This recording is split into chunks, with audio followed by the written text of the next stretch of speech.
Yo, what's good, YouTube? It's boardzy, and for years now, I have been teasing the wireless Viper Mini, and while that is still not here, this is going to be a review of a new 3D printed mouse from a company called LuceOut, I believe is the pronunciation, and this is a 37-gram Viper Mini wireless inspired shape. But yeah, gonna get right into the review. First things first, this is using Deluxe M800 Pro internals, so that is a 3370 sensor and Kill 8.0 switches.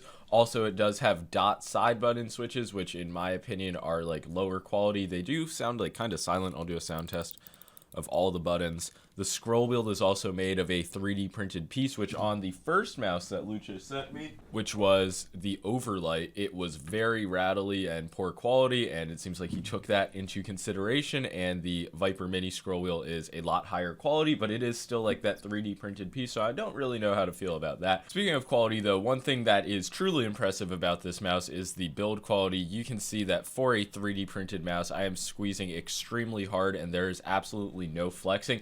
I do believe that there is like some beam that was placed to stop side flexing, because you can see if I do squeeze towards the top, there is a bit of flexing, but it's really nothing that is noticeable, especially compared to other 3D printed mice. There is some flexing if you press down on the top, but again, even if you are tightly claw gripping, in my opinion, there is no flexing or creaking of any sort, which is impressive, especially on a 37-gram wireless mouse. That brings me to the next point, the weight. And yeah, simply put, this mouse is insanely light. I'm sure having the full honeycomb cutouts and just the natural light nature of the 3D printed material helps out a lot with that weight, but the initial friction is extremely low, like to get the mouse moving.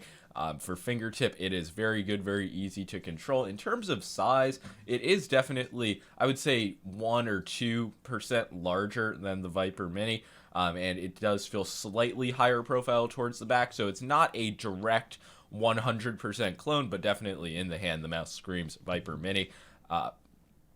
But the actual Viper Mini is just slightly smaller, so in my opinion, this modified shape does accommodate larger hands a bit better, and for fingertip, they really do feel more or less the same. Compared to the standard Viper Mini, the LuceOut version definitely is better in terms of weight and in-hand feeling, presuming you want a lighter mouse. But I just don't feel like in terms of internals and button quality, it really holds up to what Razer is planning to release. And I'm not saying all LuceOut mice are bad. There are lots of other options, but specifically the Viper Mini wireless, like 150 euros for this. I actually think there is a 10% discount code, boardzy, so like let's say 135. I just don't know if that's going to really be worth it compared to Razer's option, which might be around like 150, 165, and that will come with 4K hertz polling rate, optical switches. That's one thing I didn't really mention. These are Kill 8.0s. I don't have the numbers on the click latency. It's not like noticeably horrible on the Lotus debounce setting, but the just click feeling in general, even though there is the adjustable tensioning that you can just adjust with a screwdriver for both the main clicks and the side buttons, the main clicks not having a split off design and just 3D printed clicks in general, they just never feel quite as like firm and solid as clicks on a mass-produced mouse. And until you've tried a 3D printed mouse, it's just hard to explain that feeling. But if you don't mind a very like stripped down and bare bones feeling mouse, I honestly can't complain about this. Like, yes, it doesn't have a 3395 or better sensor, but I don't have too many issues with the sensor implementation. It is weird though, it seems like on the lowest LOD setting, that the LOD is still kind of high.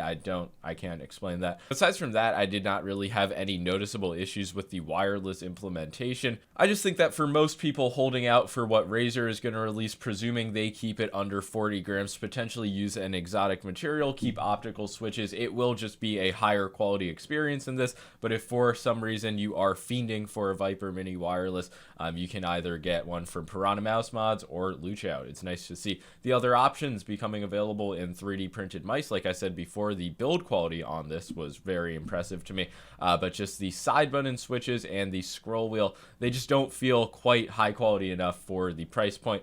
Charges with USB-C, the stock skates, I don't know if they're core pads or hyperglides, but they were very good. It's a mix of like MS 3.0 skates, I believe, and then just some dot skates, and it felt very nice. So yeah, no seal of approval, but certainly not a bad offering from LuceOut. I did get the Overlight as well, which is a really good super light clone in terms of shape. Like most super light clones just don't actually feel like the potato in hand, but this one really does.